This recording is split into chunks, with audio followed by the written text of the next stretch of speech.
கோபப்பட வேண்டிய இடத்திலும் கதறி அழ வேண்டிய இடத்திலும் புன்னகையுடன் கடந்து செல்வதற்கு பெயர்தான் பக்குவம்.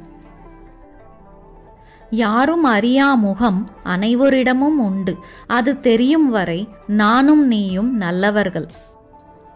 இருவருக்கும் இடையில் மூன்றாம் நபர்கள் நுழையாத வரை எந்த ஒரு உறவும் உடைதல் என்பது அவ்வளவு எளிதில் நடப்பதில்லை. மலரை மட்டும் ரசிப்பதை விட்டுவிட்டு முட்களையும் ரசிக்க கற்றுக்கொள். வலிகளும் பழகி போகும்.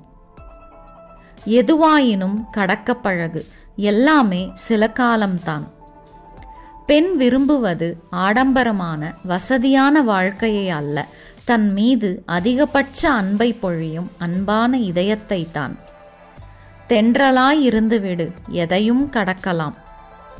அழும்போது தனிமையில் அழு, சிரிக்கும்போது கூட்டத்தில் சிரி.